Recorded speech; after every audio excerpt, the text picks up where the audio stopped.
Haryana BJP के अध्यक्ष OP Dhankhar से बजट को लेकर खास बातचीत की है। खबरें अभी तक की टीम ने सुनवाते हैं। हरियाणा में आज 2022-23 का बजट पेश किया गया, जो कि 1,77,255 करोड़ रुपए का बजट पेश किया गया है। हरियाणा के मुख्यमंत्री ने बतौर वित्त मंत्री के रूप में बजट पेश किया। कैसा रहा बजट? इस समय मेरे साथ मौजूद हैं भाजपा के प्रदेश अध्यक्ष ओपी धनखड़ साहब। धनखड़ साहब, किस तरह का बजट देखते हैं? देखिए, सबसे अच्छी बात तो वही है जो आपने सबसे पहले कही है कि 1,53,000 करोड़ से 1,77,000 करोड़ पर हम पहुँचे हैं। ये अच्छी बढ़ोतरी है। कोरोना के संकट के बाद भी इतनी अच्छी बढ़ोतरी है हमारी इकोनॉमी में। ये संभव हो पाया हमारे लोगों के पुरुषार्थ के कारण से। दूसरी अच्छी बात सबसे मैं ये देखता हूँ कि इसमें से 34% 61,000 करोड़ रुपया विकास के कामों पे खर्च किया जाएगा, क्योंकि पूंजीगत और राजस्व दो तरह का व्यय होता है। जो राजस्व व्यय वो ज़्यादातर सरकारी खर्चों पे, तनख्वाहों पे जाता है, और पूंजीगत व्यय जो है विकास के काम आता है। तीसरी अच्छी बात मैं ये देख रहा हूँ कि हर क्षेत्र के बजट में बढ़ोतरी की गई है, और जो भी प्राथमिकता के क्षेत्र हैं और दीर्घकालिक विचार के साथ भी किया गया है कि लंबे समय तक, जैसे हरियाणा का अमृत महोत्सव आए तब तक हरियाणा कैसे खड़ा हो, दोनों तरह के विचार के साथ समर्थ हम कैसे बने। अंत्योदय की चिंता इसमें की गई है, जलवायु की चिंता इसमें की गई है, रोजगार की चिंता इसमें की गई है, इंफ्रास्ट्रक्चर अच्छा हो इसकी चिंता इसमें की गई है। सब तरह से मैं कहूँगा कि हरियाणा को आगे बढ़ाने की बात इस बजट में है, और अलग अलग तरह के कोष स्थापित किए गए हैं। ग्रामीण विकास का, नगरीय विकास का, उद्यमी विकास का, जलवायु और सतत विकास का, समर्थ हरियाणा कैसे बने उसके लिए नाते से।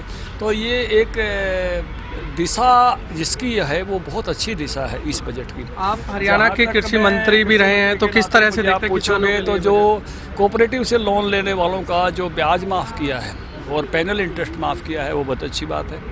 जिस तरह से हम गर्मी के दिनों में मक्का उगाते हैं उसकी खरीद की बात कही गई है, वो बहुत अच्छी बात है। जिस तरह से रिचार्जिंग 5,000 बोरवेल बनाने की बात की गई है, तो वाटर बजट अच्छा होगा। इससे चेक डैम बनाने की बात कही है अरावली और शिवालिक में, बहुत बड़ा वाटर मैनेजमेंट की तरफ बढ़ाने की जो बात हुई है दीर्घकालिक रूप से, मुझे इस बात की बड़ी भारी प्रसन्नता है। जैसे मत्स्य पालन को इस प्रकार से बढ़ावा देने की बात, एक मछली का बाजार भी झज्जर में डेवलप करने की बात की गई है। 3 स्थानों पर मछली से संबंधित संस्थान खोलने की बात आज के बजट में है। तो उस नाते से मैं देखता हूं कि जो बार बार मैं कहता था कि हरियाणा को पेरी अर्बन में बदला जाए, तो बागवानी और मत्स्यन को बढ़ावा देने का, डेयरी को बढ़ावा देने का भी जो प्रोजेक्ट आया है कि जिनके पास ज़मीन नहीं है उनको भी पंचायती ज़मीन में पशुपालन का मौका देंगे।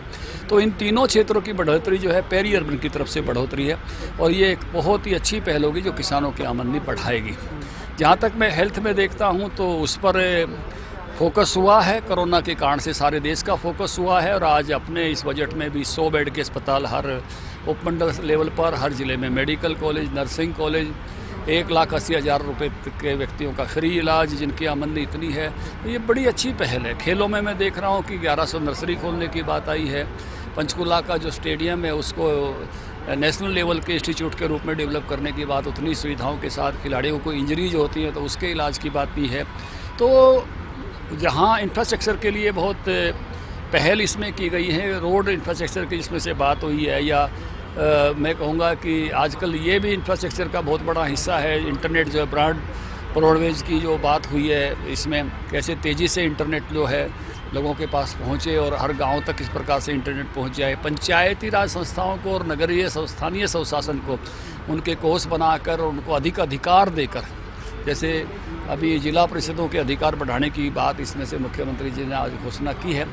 जो सबसे गरीब लोग हैं उनकी आमदनी बढ़ाने के लिए जो परिवार पहचान पत्र और रोजगार मेले लगाने की बात कही है, मैं कहूँगा कि कोई भी पहलू ऐसा नहीं है आज का उनके 2 घंटे के भाषण में 304 पॉइंट जो आए हैं 74 पेज पर, कि उन्होंने किसी भी पहलू को अनछुआ नहीं छोड़ा। हर पहलू पर उन्होंने अपनी बात कही है, बढ़ा हुआ बजट दिया है और दिशा के साथ दिया है।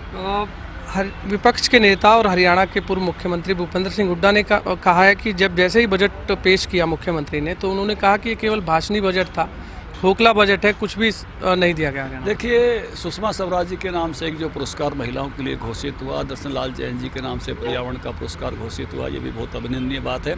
और विपक्ष के नेताओं की तो आप टिप्पणी पहले से भी आप रिकॉर्ड करके रख सकते हो, क्योंकि प्रतिपक्ष जो है वो पॉजिटिव चीज़ों की भी सराहना नहीं करता है।